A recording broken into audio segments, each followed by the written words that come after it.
been spending a lot of time reflecting on my experiences here as an undergrad.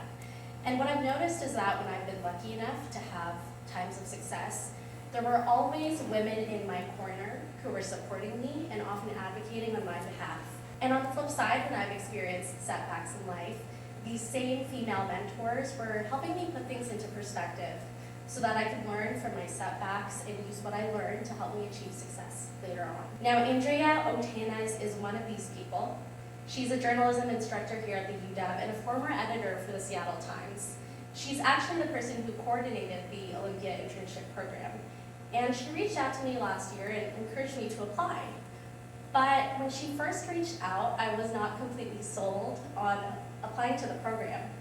I didn't feel like I was qualified. I didn't know much about state government at the time, so I was really intimidated.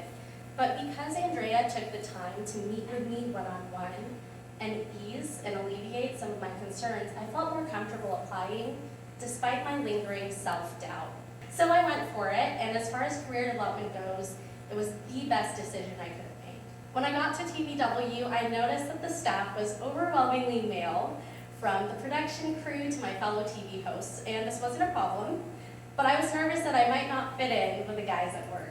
Now, one person who helped ease this transition from student to TV host was actually one of the few women at TVW. She also happens to be the CEO and president of TVW. Her name is Renee Radcliff Sinclair. Renee has had an amazing career, or careers, I should say. She started off as a journalist and then was voted into the Washington State House of Representatives.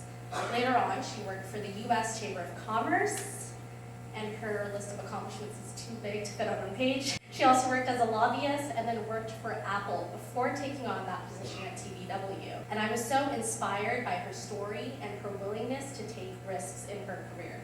So a few weeks into the internship, Renee and I met for lunch. She told me about her career and some of the knowledge that she gained. I told her about my career aspirations and knowledge that I hoped to gain. And it really meant a lot for her to take the time out of her busy schedule to sit down with me, give me some positive feedback on my work at TVW, and also give me some career advice. And in that moment, I finally felt like I belonged at that company. Renee is one of the best bosses I've ever had and has been a very positive impact on my career as a journalist. Now, I would not have been as motivated to pursue this career path if it wasn't for a conversation I had with Lori Matsukawa, who some of you might be familiar with. Lori is actually a UW alum and a longtime anchor at King 5. She encouraged me, as a double minority, that is a woman of color, I could use my power as a journalist to share the stories that need to be told and amplify the voices of other people and other identities who have been marginalized or silenced in some way. And that really meant a lot to me.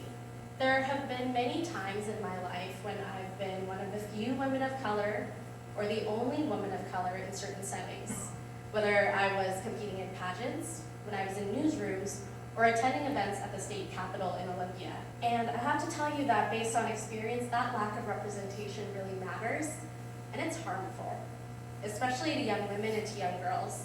Growing up, I didn't see people like myself in TV. I didn't see Filipino American, especially Filipino American women, in media or politics or in positions of success. And subconsciously, this led me to believe that because I was different, I was defective, because my identity was erased from the mainstream. So that's why seeing Lori Matsukawa on TV during my childhood was so important, because I could see her and I could relate to her. Her presence alone taught me that I too could be successful in news if I was willing to work for it. And these larger discussions on diversity in media continue to drive my work today. Women like Lori have paved the way for young journalists like me. And because of her success, I too can have a better shot at reaching my goals and my dreams. Now, all the stories that I've shared with you today have one thing in common, and that's women helping other women. So what I hope you take away from my speech today is that no one achieves success completely on their own. All of the women that I've mentioned today are successful in their own right, and when I look at them, I feel even more inspired. And I'm so excited to pursue my career so that I'll be in the position where I can mentor someone else and help another young woman who's trying to make it in her career, kind of like how my mentors are helping.